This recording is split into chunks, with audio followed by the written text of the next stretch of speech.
Olá, pessoal. Nós, neste curso, vínhamos estudando o livro das categorias, o livro da interpretação, o livro dos tópicos e, na última aula, nós estudamos mais de perto as instituições dialéticas de Pedro da Fonseca. E eu decidi dar sequência à análise desse primeiro livro das instituições dialéticas do Pedro da Fonseca e avançar convosco em algumas partes desse primeiro livro que me parecem decisivas e que não poderiam ficar de fora do curso, E pensando justamente nisso e sobretudo em vocês e no modo como talvez vocês possam absorver a dialética como arte e, por que não, como ciência, eu resolvi criar essa aula extra, mais curta que as demais, justamente para lidar com 3 pontos que me parecem decisivos aqui e que compõem o Liber Primus, o primeiro livro das instituições dialéticas. A definição de dialética, o objeto da dialética e os 3 modos gerais de discorrer dentro da dialética, que são temas muito importantes e que o nosso autor, o Pedro da Fonseca, o Aristóteles português, nos traz no seu tratado. Vou começar então lendo com vocês do capítulo 2 e, a partir da leitura, então, comentar algumas coisas. Nos diz assim o Pedro da Fonseca, capítulo 2, livro 1 das instituições dialéticas. A definição de dialética, tirada dos tópicos, não convém a toda esta arte, diz ele. Vamos entender o porquê. Talvez alguém que entre pouco atento tropece logo de entrada, dizendo que a definição que demos de dialética não está de acordo com a dos aristotélicos, pois outra é a que se costuma divulgar, tirada do modo seguinte, do início dos tópicos do Aristóteles. 2 pontos. Dialética é o método ou a arte de raciocinar a partir de coisas prováveis acerca de qualquer questão proposta. Isso já tínhamos visto na aula 3ª, quando estudamos os tópicos. E aí continua o Pedro da Fonseca. Atalhar-se-á, todavia, não ser intenção de Aristóteles que do lugar citado se deduzisse uma definição da dialética toda, uma vez que, em outro lugar, de ser próprio da dialética, tratar de todos os silogismos, isto é, ser uma certa arte geral do raciocínio, quer a partir de argumentos prováveis, quer de necessários, mas que se extraísse uma definição de determinada parte, que, por ser de uso muito frequente, como que por direito reivindicou para si como próprio o nome de toda a arte. E assim a definição que demos deve tomar-se como definição de toda a arte. Em outras palavras, a dialética, a definição que o Aristóteles traz nos tópicos, jamais seria incompatível com aquela que traz o Pedro da Fonseca, por uma razão muito simples. Quando Pedro da Fonseca emprega o termo dialética, ele está querendo com isso abarcar toda a extensão do estudo que esta arte exige no seu escopo e no seu objeto. De modo que quando nós lidamos com o método de discorrer, nós podemos lidar com proposições necessárias e, portanto, com conclusões necessárias a partir de certas proposições verdadeiras, universalmente, que é o caso do silogismo formal, que nós já vimos, ou nós podemos lidar com conclusões prováveis a partir de premissas que são ambas prováveis ou pelo menos uma delas prováveis. De modo que, nesse sentido, nós estaríamos perante o silogismo material, ou, de maneira mais restritiva, silogismo dialético, que, portanto, comporia uma outra parte desta mesma arte, ao qual nós também empregamos o mesmo termo, que é dialética. essa confusão conceitual entre a lógica material e a lógica material como uma espécie e a dialética como gênero, quando empregamos, por exemplo, o termo dialética para designar o silogismo material ou a lógica material, ocorre em ampla medida quando os comentaristas do Aristóteles, extraindo esse excerto do Livro dos Tópicos, acabam entendendo a dialética como uma arte liberal, distinta da lógica formal e da demonstração, em virtude justamente da distinção existente entre os tópicos e os analíticos, anteriores e posteriores. Mas como o Pedro da Fonseca aqui esclarece, não há exatamente uma diferença de gênero entre a demonstração e a lógica material, porque ambas podem ser tratadas de uma arte genericamente falando, que é a própria dialética. De modo então que essa definição de dialética, ela não convém a toda e qualquer arte. Por exemplo, não convém a demonstração, convém apenas a lógica material, que é exatamente o silogismo dialético. Dito isso, a nossa responsabilidade perante essa constatação é a de verificar, então, se a dialética é a arte que abarca tanto a demonstração como os juízos prováveis, qual é o objeto próprio e adequado da dialética? Poderíamos aqui usar a classificação escolástica. Qual é o objeto simpliciter da dialética, o objeto absolutamente considerado desta área do saber? E a resposta para esta questão, o nosso autor traz no capítulo 3º do livro 1, intitulado Do Objeto da Dialética, onde ele diz assim: disto facilmente se entenderá que o objeto próprio da dialética, ao qual se aplica, obviamente, toda a sua análise, é a oração. Oração, enunciado, sentença, conceito ou frase, para nós são a mesma coisa aqui. Então, quando ele fala oração, ele quer dizer qualquer uma dessas coisas. Tá?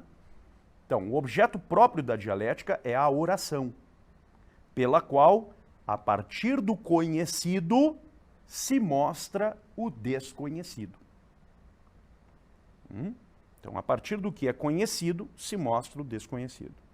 Antes de você ler um enunciado, você desconhecia aquilo que ele está lhe mostrando, lhe revelando. Né?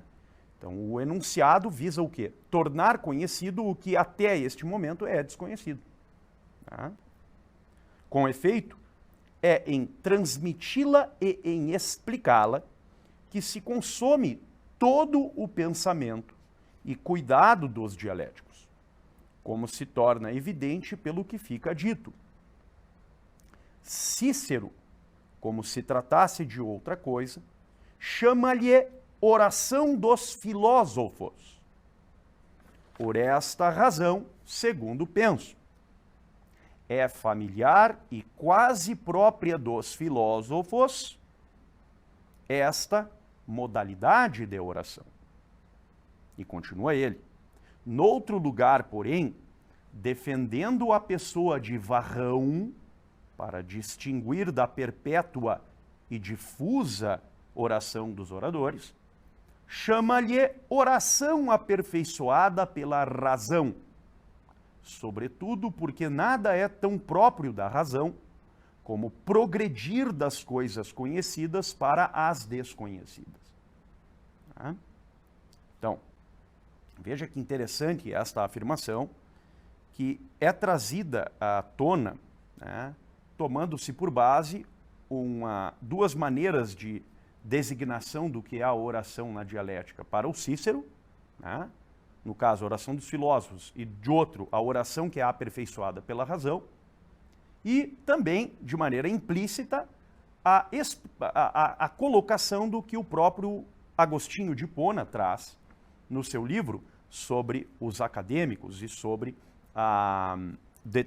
o De Trinitate, a obra sobre a Trindade, né, onde ele enfrenta em alguma parte essa questão. De modo então que, continua ele, né, não falta também entre os modernos, lembremos, modus odiernos, lógica moderna, lógica modernorum, quem julgue dever chamar-lhe modo de saber. Mas as duas primeiras acepções têm algo de obscuro. E a terceira, modo de saber, se o verbo saber se tomar no sentido próprio, é mais restrita que a coisa que é significada. Com efeito, nem toda oração que, partindo do conhecido, revela o desconhecido, produz ciência, visto que, muitas vezes, manifesta uma opinião ou qualquer outro conhecimento. Portanto, para que as coisas que se seguem se harmonizem com as anteriores e, simultaneamente, seja mais manifesta e clara a aplicação, muito a propósito, se lhe pode chamar modo de discorrer. O disserere, lá dos latinos, modo de discorrer. Em breve, diremos a razão por que a argumentação ou silogismo se diz com razão objeto da dialética. Então, em outras palavras, qual é o objeto da dialética? É qualquer oração ou é a oração proeminente dentro do modo de discorrer? Parece ser essa segunda acepção, que é mais específica e completa relativamente ao que esta arte liberal pretende justamente apresentar. E para ver de uma maneira mais característica e específica isso que o Pedro da Fonseca chama de modo de discorrer, ele enfrenta o que ele próprio chama de 3 modos de discorrer, de uma maneira bastante, eu diria, taxonômica, classificatória, mostrando com clareza quais são os modos que existem de discorrer dentro da dialética. E isto aparece já no capítulo 4º, e segue-se aquilo que foi aqui lido e dito. Nos diz, então, o Aristóteles português, capítulo 4º, dos 3 modos gerais de discorrer e das 3 primeiras partes da dialética. Diz ele: há, contudo, 3 modos gerais de discorrer, os quais se dividem ainda bastante pormenorizadamente, de maneira pormenorizada, em muitos outros. São eles a divisão, 2, a definição e 3, a argumentação. Divisão, definição, argumentação. Com estes 3 como que instrumentos, se adquire, a partir de coisas conhecidas e evidentes, todo o conhecimento de uma coisa desconhecida. Ou seja, por que ele diz a partir de coisas conhecidas e evidentes? Porque aquelas coisas que são conhecidas, elas podem ser conhecidas com o grau de evidência, que é o caso, por exemplo, dos primeiros princípios, que nós falávamos nas aulas anteriores. Por exemplo, princípio de identidade, princípio de não contradição, princípio do terceiro excluído, princípio de que o todo é maior que a parte, princípio de que o ser humano é um animal racional, e daí por diante, que são princípios evidentes por si mesmos, e princípios que são, digamos, substituindo o lugar dos primeiros princípios evidentes, desempenham uma função majoritária ou uma função opinativa de ocupar uma espécie de lugar comum, que é o que a gente viu na análise sobre os tópicos, ou seja, são os topoi, os lugares comuns, as opiniões majoritárias das quais nós partimos para discorrer, chegando a alguma conclusão provável. Então, é a partir ou dos primeiros princípios evidentes ou dos lugares comuns, que nós, de coisas conhecidas, chegamos àquilo que é desconhecido. Isso que ele está querendo nos dizer aqui. E aí continua o autor. Na verdade, a divisão, primeiro modo de discorrer, como uma exploradora diligente, percorrendo todos os gêneros das coisas e as partes de cada um, explica toda a confusão do ser. Tá? Ou seja, lembrem lá vocês do início da vida intelectual de vocês. Tudo parecia muito confuso. Tá? E talvez ainda pareça muito confuso. Tudo parece muito confuso. Eu não consigo articular os pontos, eu não tenho aquele, digamos, mapeamento intelectual que é necessário para articular conceitos e definições. Ainda é muito confuso isso para mim. Né? Então a primeira coisa que eu preciso fazer é o quê? Distinguir as áreas, as definições, os termos e os objetos que são designados por esses termos.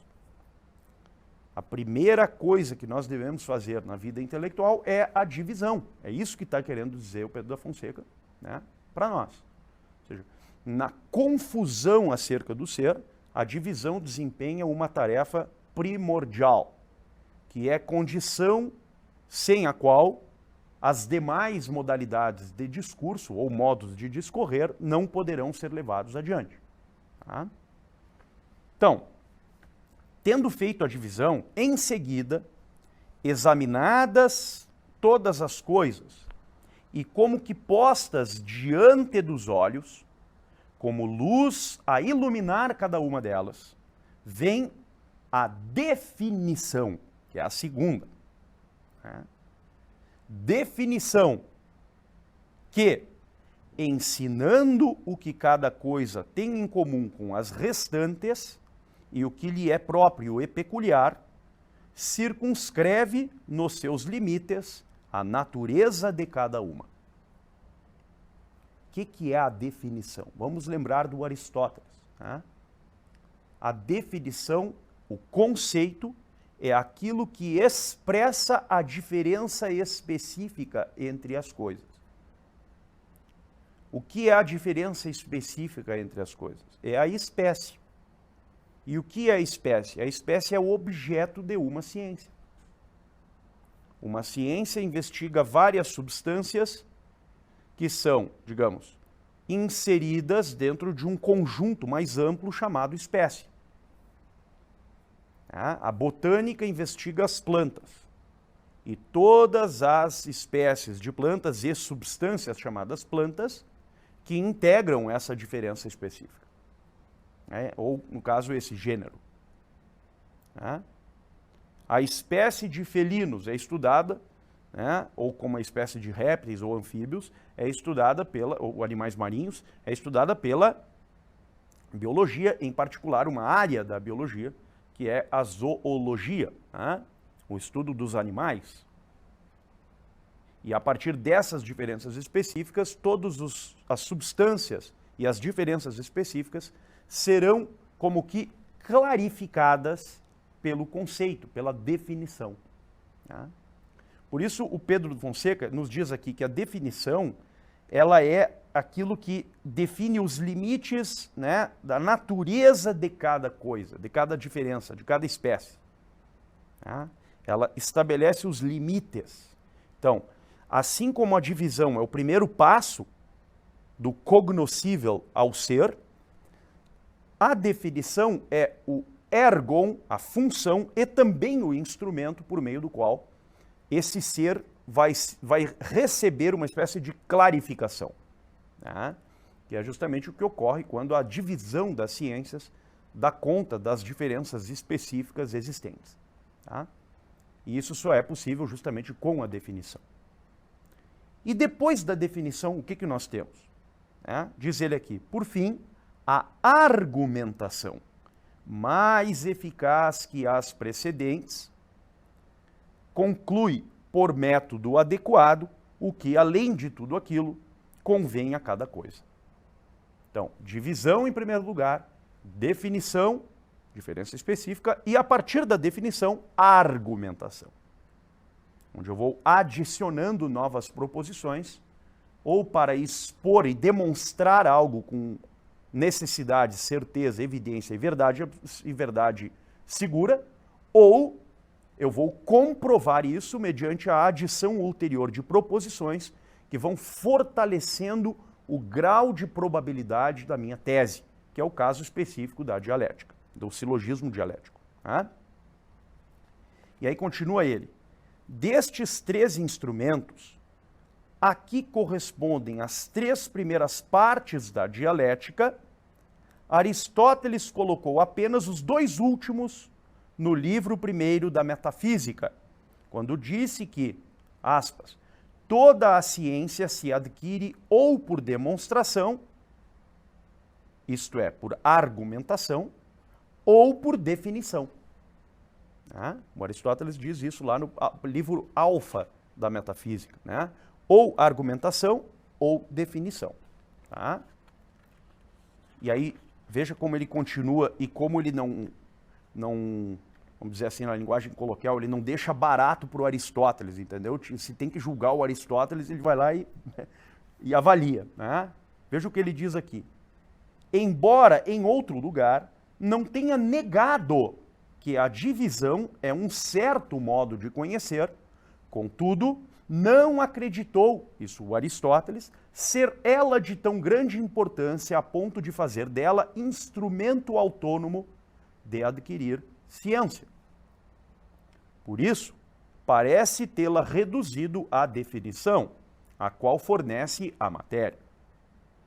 Desta questão falou com mais clareza Platão, né?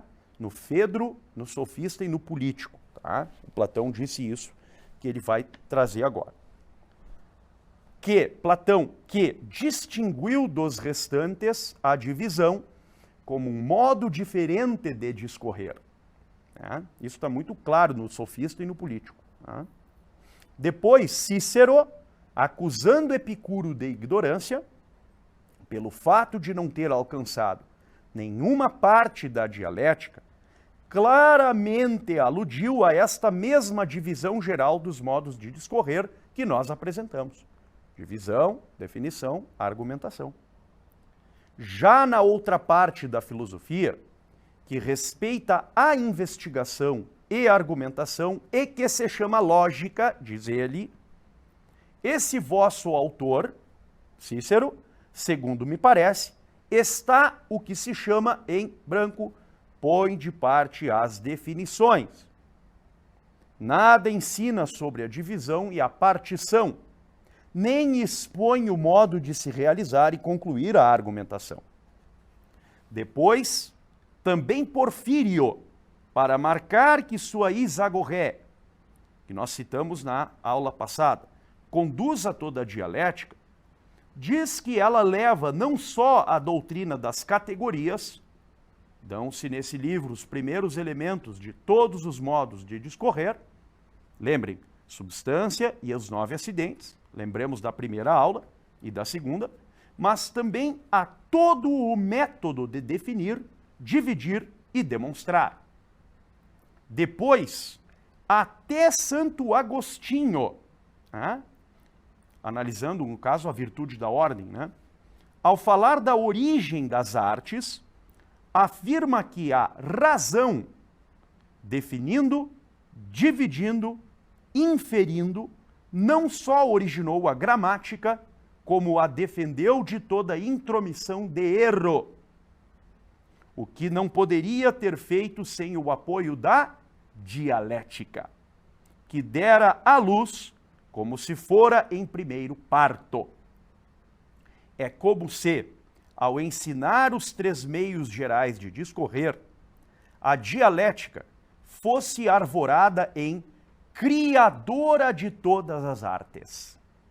Assim, se verifica serem 3 os modos gerais de discorrer, de cuja exposição tratam as 3 primeiras partes da dialética. Como nós podemos ver, a dialética, embora segundo a arte liberal, não pode ser prescindível para o estudo de todas as demais, e mesmo para o estudo da gramática, que com ela mantém, como sugere o próprio Pedro da Fonseca, uma relação umbilical. Muito obrigado pela atenção de vocês. Até mais.